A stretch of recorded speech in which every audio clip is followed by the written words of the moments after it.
Բարև ընկերներ, այսօրվանից սկսվեց քարոզարշավը, սակայն մենք շարունակում ենք թալանի և ապօրինությունների բացահայտումները։ Շնորհակալ եմ աջակցության և վստահության համար, շնորհակալ եմ, որ չեք տրվում թալանչիների և տականքների սադրանքներին և չեք հայհոյում։ Ընկերներ, ձեզ եմ ուզում ներկայացնել ժպիտ կամ ժպտերես Արման Սարիբեկյանի գեղապետ Արտյոմ Պետրոսյանի եղբոր անբարոյական պահվածքի մասին։ Այսպես, մեր գեղապետի եղբայրը Արմեն Պետրոսյանը, ով ըստ տեղեկությունների դաշտերում տեղի ունեցած արտամուսնական սեռական հարաբերությունների հետևանք է,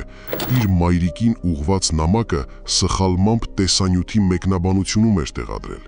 Հիշելով իր մայրիկին և մնացած հարազատներին, շտապ եմ տեղեկացնել, որ ով կփորձի իրեն պահել այս գեղապետի եղբոր պես, ապա կստանա համարժեք գնահատական։ Տեսեք, ես որևէ հայհոյանք չեմ ասում, այլ տեղեկատվությամբ եմ կիսվում, որը ստացել եմ։ Ժպոկ կամ բժո, ուշադիր լսիր, քո տասովչիկներին կամ կարգի ես հրավիրում, կամ դու դառնում ես ամեն շաբաթյա եթերի ապրանք։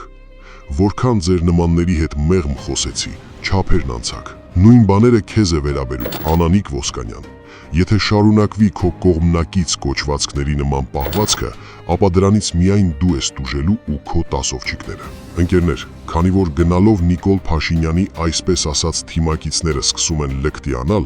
ապա ես էլ իմ հերթին սկսում եմ ակտիվ բացահայտել դրանց ապօրինությունները։ Այնքան են լկտիացել, որ հայհոյում են ընդդիմադիր հայացքներ ունեցող աղջիկների, ովքեր ընդամենը բուկլետ են բաժանել։ Ուժեղ Հայաստան կուսակցության ներկայացուցիչներ, եթե այս միջադեպի հետ կապված տեսանյութը չհրապարակեք, ապա դուք և Նիկոլ Փաշինյանը իրար հետ եք։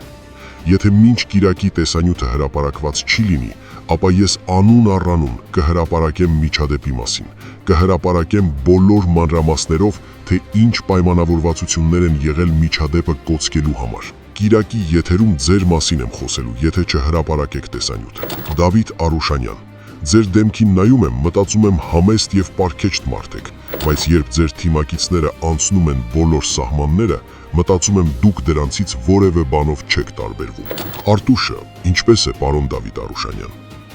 Մի հարց էլի, ասում են, որ դպրոցի տնօրեններ նշանակելու մեջ մեծ ավանդ ունի ձեր տեղակալ Արտուշը։ Անգամ ասում են դա արվում է Սերժի ժամանակներում տեղի ունեցած կոռուպցիայի հետ անհամեմատ ավելի բարձր գներով։ Ուժային բոլոր կառույցներին հորդորում եմ ստուգել վերոնշյալ տեղեկատվությունը և դա անել շատ արագ։ Ընկերներ, բոլորի նամակները կարդում եմ անխտիր, բոլորի հարցերը բարձրաձայնվելու են, բայց պետք է ամբողջ տեղեկատվությունը ստուգել, փաստեր ձեռք բերել, նոր հրապարակել։ Հակառակ պարագայում դա մեր կապարանոց հայտարարություն կլինի։ Խնդրում եմ եղեք համբերատար։ Մյուս շաբաթ խոսելու եմ Արմավիրի մարզից և Երևանից, իսկ բոլոր թալանչիներին անակնկալներ են սպասվում առաջիկա օրերին։ Հարգանքներով, ձեր հայը։